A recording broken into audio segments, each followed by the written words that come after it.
Welcome back. We are now at 2012. Very interesting year. This was the year that I had moved from one city to another, and I've been in Toronto ever since. Yeah, this is going to be a very interesting year. I remember after, like, in and around basically from 2010 to 2012, maybe 13, music and progressive rock didn't really know where it was going. So there's a lot of really strange and dark albums on this one. So it's time to kind of dive in and see where we are within this one. So as I had mentioned within all of mine, this is on the Prog Rock Archives. You can actually, progressive rock top albums, all subgenres, all countries. I love these features because I always love to kind of see where each album is. So we've got the filters, all subgenres, all countries, just studio albums, and we're going into 2012. So let's see what we've got here. First up, Engelard. Yeah, I remember listening to this album and enjoying it, but not quite as much as, say, some of their past works. I still think that their first album of Hybris was probably their best. This one's still good. I don't come back to this one as much as I do their other two albums, but still very, very good. And then we got Big Big Train, English Electric. This is the album that got me into Big Big Train. This, for me, is still their strongest work. And if we look at the full Electric overall, yeah, I still think this is their strongest work. It has some of their best tracks off of it. Very unified, and it's what got me into Big Big Train up to that point. And then my favorite motorcycle album of the Death Defying Unicorn. This is a beast. This is a real beast to try to get into. If you're not initiative of the motorcycle family, this is going to be some pretty interesting works. And then I Am the Morning. I think this is their first album, if I'm mistaken, or if I'm not mistaken, rather. Oh, and then the Parallax Part 2, the Future Sequence. This is probably their biggest and meatiest album up to that date, and I don't think they've ever really found that same level of creativeness. The albums that they've released since then have been fine, but haven't really hit that same pinnacle as the Parallax Part 2. Yeah, let's see what else we've got. Oh, the Tea Club is back on. They were in at 2010. That's good to see. And I'm gonna be like, again, ooh, there's the Flower Kings with their last album up. No, they would have released one more. Really like the Banks of Eden. I felt like they really captured something special within this. They're starting to get a little bit heavier, not quite as dark as they will get, but they're starting to get a little bit heavier, and that big moment of numbers, very, very well done. Let's see here. Ooh, my favorite Ekelin track of their self-titled work. This is a fantastic, fantastic album. I think I want to do like a callback review specifically of this album. Again, has so very good moments on it. Really, really well done in that sense. Let's see here. Oh, there's Weather Systems. Interesting that Weather Systems is so far down in comparison to We're Here Because We're Here, because I feel like Weather Systems overall as an album is a little bit better than We're Here Because We're Here. Even though We're Here Because We're Here, the last track, the title track, is better than anything that we found within Weather Systems. The Storm Before the Calm is very close, but I think this is a stronger album overall. So it's interesting. It's good to see it so high up on the list here. Let's see here. Ooh, this looks fun, but yeah, I'm not familiar with that one. Oh, Gazpacho with March of Ghosts. I like March of Ghosts more than I liked Massa Atropos, so I like the fact that this is here.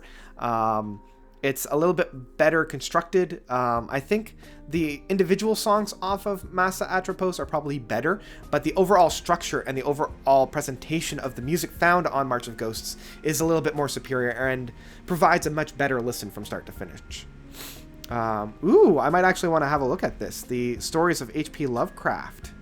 I might actually want to take a look at that. I'll bookmark that because I want to take a look at that. Third Degree is on there. That's good. They did some really good stuff later on in the year, or later on in the decade, rather. Across the Rubicon, this was one that I was listening to on a live stream. It was pretty fun.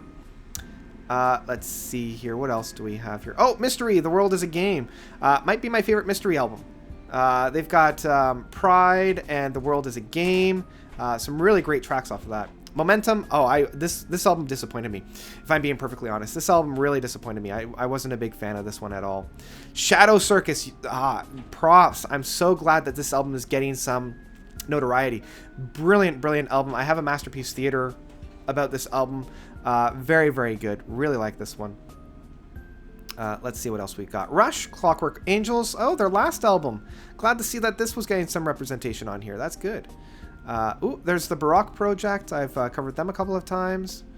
Devin Townsend, Epic Cloud.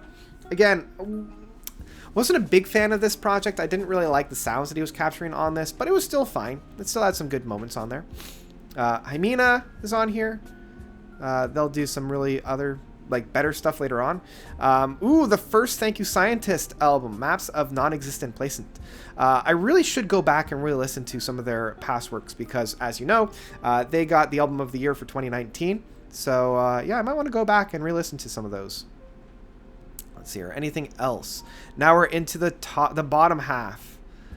Let's see. Anything that's jumping to mind? Oh, there's District 97. That might be their first album. Probably wrong. Oh, Sid Arthur with their first album. This was actually a really good one. They won the Prog Magazine's debut artist, or like new up-and-coming artist. And this is my favorite album from them. Their first album is probably their best.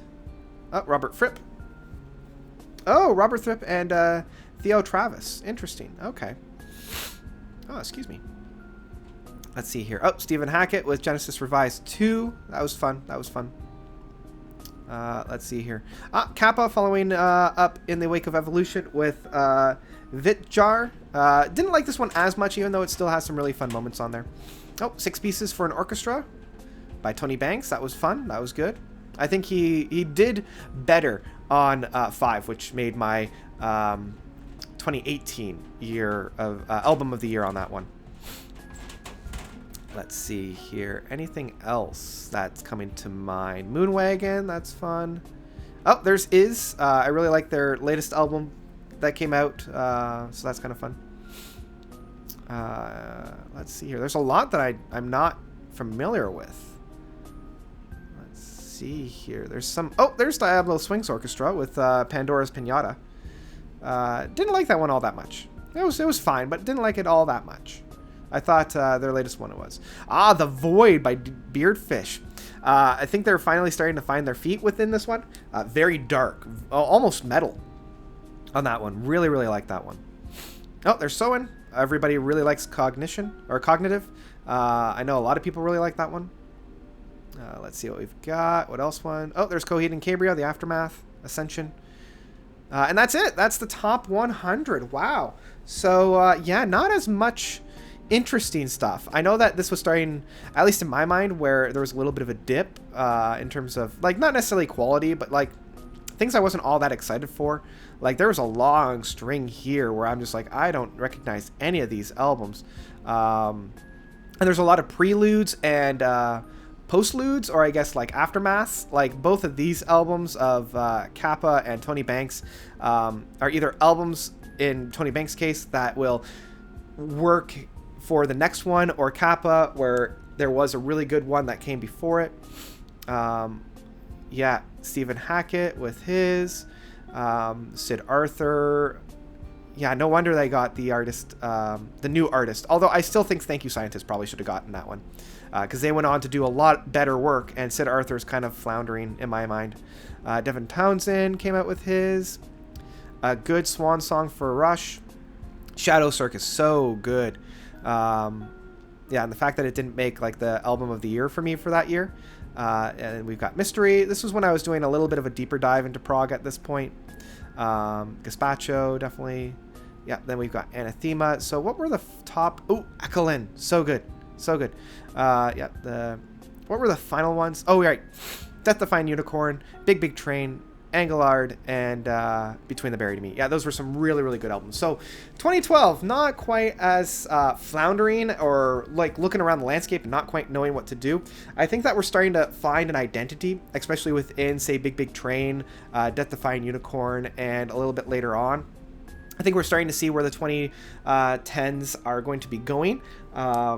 So yeah, the next video will be the 2013. So which albums off of this list were you surprised of? Which ones fell within the the 100 range that you really, really enjoyed? Which ones do you feel need to be on this album or this list? Let me know about all that by commenting down below. thank you guys so much for watching. I've been really enjoying these deep dives. So we've got 2013 coming up next. Look forward to that. And yeah, I guess thank you guys so much for watching. As always, you guys are definitely the best. And until next time, notes out.